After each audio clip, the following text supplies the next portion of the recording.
Hello, हाय मेरे बंधु और सखाओं, कैसे हैं आप सभी। मैं अनीता सिंघल, सभी को मेरी तरफ से राधे राधे।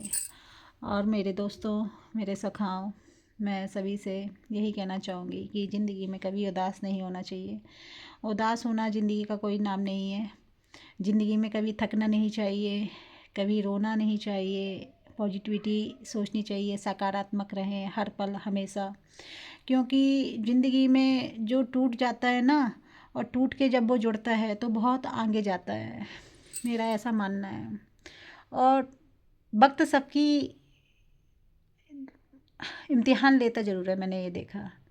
इसलिए जो इम्तिहान होते हैं उन्हें कठिनाइयों के, एक लिखाई पढ़ाई के होते हैं, एक बुरा वक्त होता है, कठिन वक्त होता है, उसे भी इम्तिहान ही बोलते हैं। जब याद आता है कि ऊपर वाला पता नहीं क्या क्या परीक्षाएं ले रहा है, तो एक ज़िंदगी एक कर्म मंच है।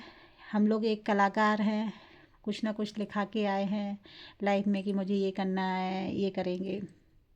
तो वो सभी की लीलाएं चल रही हैं, लेकिन हताश नहीं होना चाहिए, हताश होके टूटना नहीं चाहिए, खुश रहना चाहिए हर वक्त हर पल। क्योंकि ऊपर वाला जो है ना, हमारा परम पिता है, हमारा पिता है, ऊपर वाला सब देख रहा है।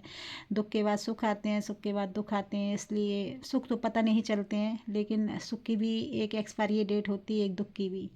तो हमेशा इक्वल रहें, सम रहें, अच्छे रहें, कभी घबराएं नहीं कि दुख आए तो रोने लगे और सुख आए तो हंस रहे हैं।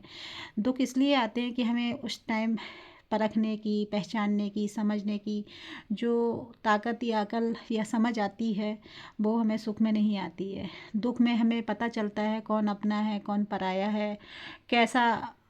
मतलब एक वही एक शेर है, बनी बनी के तो सब होते हैं, बनी जब बिगड़ती है तो दुश्मन हजार होते हैं।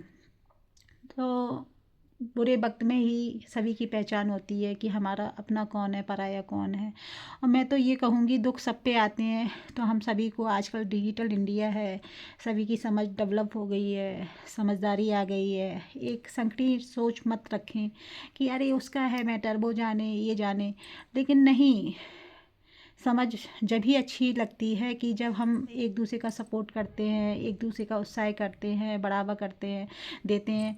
क्योंकि आप लाइफ में कभी भी किसी के काम आएंगे तो आप कभी भी आजमाना देखना कि आपकी भी लाइफ में वो बंदा भले ही ना आए आपने जिसकी मदद की, लेकिन आपका ऊपर वाला किसी के द्वारा आपकी मदद ज़रूर करवाएगा। ये मेरा पक्का पक्का मैं बोल रही हूँ इस बात को, गारंटी। इसलिए कहते हैं ना, हेल्प करोगे तो हेल्प मिलेगी। इसलिए हेल्प टू हेल्प करते जाएं लाइफ में।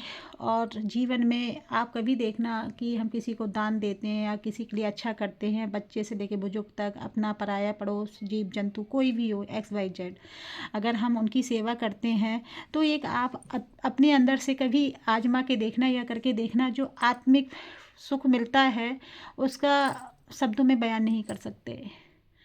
तो कुछ अच्छा कीजिए लाइफ में, जिससे हमारी आत्मा को भी सुकून मिले। किसी को मिले या ना मिले, हमें अपने लिए भी कुछ ऐसे कर्म करना चाहिए जिससे हमें अच्छा लगे। और करने का ही नाम ज़िंदगी। कहते हैं ना, जीते तो सभी अपनी ज़िंदगी है, ज़िंदगी वही है जो दूसरों के लिए जिए, दूसरों के काम आए। तो अपनी सोच को बड़ा बनाए। आप बड़ा बनेंगे, सोच को बड़ा बनाएंगे, तो देखना उस दिन से आपके जीवन में परिवर्तन आएगा। ये सोच के मत उदास हो कि ये तो मेरा मेरा कोई काम नहीं है, मेरा क्या मतलब। लेकिन जाएं, देखें, क्या जो कर सकते हैं हम अपनी लाइफ में किसी के लिए, वो करें। उससे बहुत अच्छा लगेगा, महसूस होगा। और यही इसी बात को अपना पूरा करूँगी। शुक्रिया, राधे राधे, जय हिंद, जय भारत।